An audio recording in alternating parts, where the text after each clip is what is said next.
Hi everyone, this is Jim. Welcome to this postmortem of my Blitz game number 657. My opponent started off with e4 and I went with e6, the French defense. And now my opponent played knight f3, which can be a way of getting into the two knights line against the French defense. One interesting possibility here I didn't really think about. I should keep this in mind because actually I think I know someone at the chess club that plays this way, and it might be an interesting way to get a different position. You can play c5 here and go into a Sicilian. So it'd be an e6 Sicilian like a Taimanov or a Kahn variation, depending on how you play it. So that might be interesting alternative if you want to avoid this two knights line against the French, or whatever white has in mind at this point. You can just transpose into a totally different opening. But I don't mind playing against the two knights French. It's kind of it's an okay line for black. In fact, black equalizes, so nothing to really be afraid of here. And as I said, the normal idea here is to continue with knight to c3. That would be the two knights. What he played here was e takes d5. So his idea was just to get into the exchange variation of the French defense by a slightly different move order. You can see we went from 13 games in the database in this position to 340 games in the database in this position. That's because the move order is usually different. Usually black just takes right away.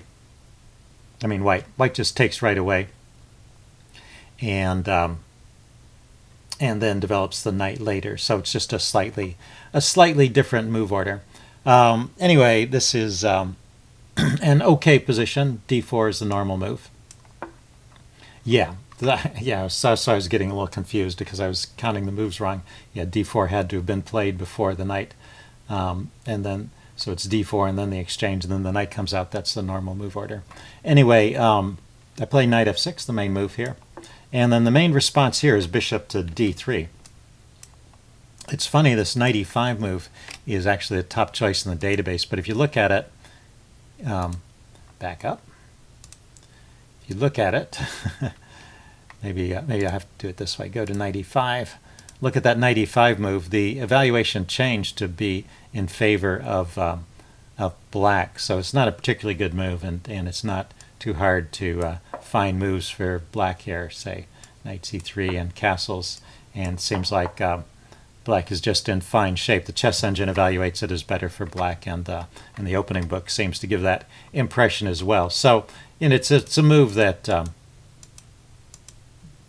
violates opening principles to play knight e5, moving the knight twice in the opening, and there's seemingly no tactical point to it. So it's not surprising that black gets a good game after that. But bishop d3 can lead to a interesting game with chances for both sides, and so that's the way the exchange French is normally played. He went bishop e2, and so I think that's just a mistake. In fact, later in the game he moves the bishop to d3, but it doesn't give black any kind of edge. It's still just an even game, and we play some normal moves here. He castles, I castle, and then he plays knight c3. Bishop g5 is the only game in the opening book from this point, and bishop g5 is logical, but like I said, it doesn't lead to any particular advantage to white. So knight c3 is okay as well. We're just out of the opening book. And the game continues in normal channels for a while. I played h6. Didn't want this knight getting pinned, and so he didn't play bishop g5. So now I've ruled it out. Let's see. He went rook e1, and I went c6. I wanted to keep his knight out of this square here. So that's always annoying when you have this bishop on d6 for the knight to be hopping into b5 there and harassing it. So let's see, he went bishop d3 now, so he did end up just repositioning that bishop. I put a rook on the e file opposing his rook, and now he hops in with knight e5, and now it makes sense. I think this knight can be supported there. I play knight bd7. You don't want to allow it to sit there unchallenged. You want to put a little pressure on it, and now he could have played f4. That's sort of what I was expecting during the game, get this kind of it's almost like a stonewall setup with the pawns on d4 and f4. I guess it is. Yeah, could have come from a stonewall. This piece is kind of annoying here. You never really want to trade it off and get that pawn here. Particularly, you can't take it with the knight because the pawn there comes and forks your two pieces. So you have to kind of live with that knight for a while. And I've already played h6. A lot of times the idea is to chase the knight away with f6, but that would leave a lot of white light squared weaknesses. His knight could hop into g6. So I think white would be doing fine with a move like f4. Bishop f4 is also okay, but I just don't like it as much. Let's see, I dropped my bishop back to c7, so it's defended by the queen. And there are no particular discovered attacks with the knight against the exposed bishop. So let's see, he went queen f3 here. And I went knight to f8. The engine thinks I should probably just exchange out here. But this would lead to kind of a dull position, I guess. It didn't seem to lead anywhere. Bishop takes. This was a chess engine line, best play. And then bring my bishop out here to stop further exchanges. So we're down to 2 minor pieces and still an even position. So knight f8, I have the idea, first of all, of being able to develop my light squared bishop. I might come out here and harass his queen. And then secondly, this knight might reposition itself over on the king side here somewhere. And it does a good job of defending this diagonal, just sitting where it is. So it's defending these squares against any sudden mating attacks. The queen could somehow get on this diagonal, although it doesn't look likely at the moment. So he played queen g3. Maybe he had the idea of stopping my knight from coming to g6 by just trading it off. He didn't even need to play that, so I'm not sure what his idea was. I mean, I can't play knight g6 here. Knight g6, it would just trade it off and win a pawn in the process because he's got a bishop and knight on that square. So it's not in the card. So I'm not sure what he was thinking with knight. Oh, I know. g3 also pins this pawn, and he threatens to take on h6. So that's probably what he was thinking. But it just walks into this fork. So this actually is quite a difficult position. He played the natural move queen f3, but he really should have stopped to think longer at this point because now he's just losing a whole piece after this exchange and pin. So it should be game over at this point. Let me back up and say there's one point I wanted to make here. He can escape without losing a piece here. Or at least he doesn't have to lose a piece immediately, and he can get some compensation for it. And that's with this trick here. He can play knight takes f7 because his knight is hitting my queen, and my knight is hitting his queen. And so he has time to grab that pawn.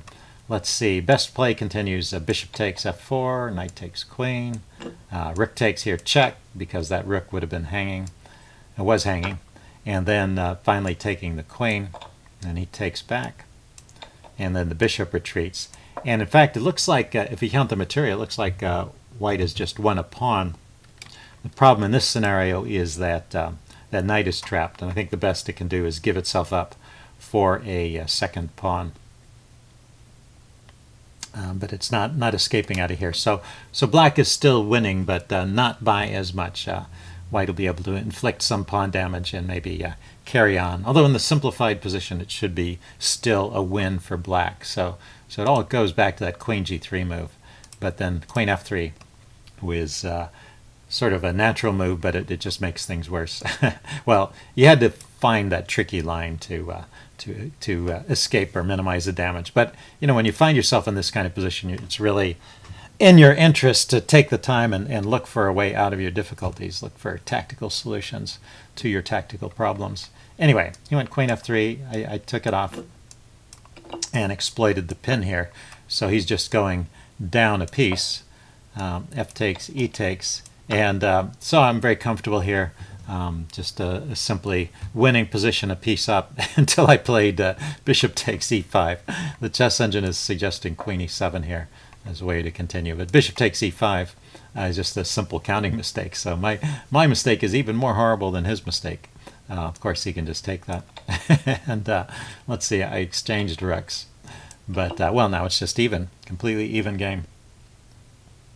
And I even have to worry about his queen getting kind of active here, and I need to get my pieces developed. But bishop e6 seems to be a good solution to my problems. He lines up on the bishop with rook e1, but it's not a big deal. I could have left it there, but I drop it back to f7. And now he plays f4, which is yet another blunder. He's overlooking this queen b6 tactic.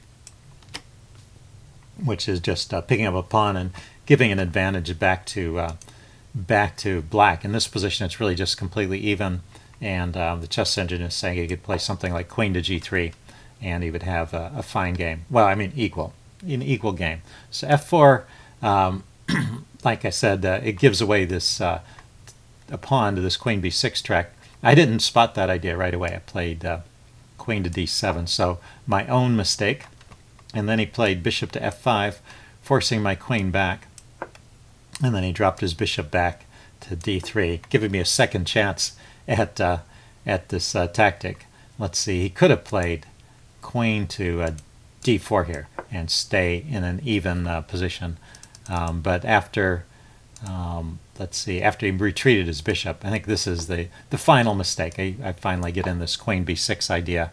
And then he retreats his queen to e3, which kind of makes things easier for me because it walks into a fork. But let's see, even with best play, he's in a bit of trouble here. If the king goes to h1, then rook to... If the king goes to h1, then rook to e8 actually wins this rook. The queen's under fire, and the rook is not protected. So king f1 is the best move here. After rook e8, queen goes to d6. The queen doesn't have many good squares. You can trade rooks and then grab the pawn, hitting the knight. And, well, white's better. White's a pawn, and black is better. Black is a pawn up, and the pieces are reasonably well positioned. The queen's defending the pawns over here and menacing white's king and his pieces. So, a good position for white, or for black. Let's see, he played queen to e3, walking into this fork. He tried to escape the fork with knight a4, but queen to b4 hits the knight, hits the queen, and he ran out of time while looking for a solution to his problems once again.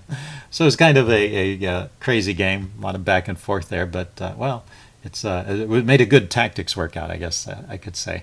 I hope you guys like this. Leave any comments you have in the section below, and I will see you again soon. Bye.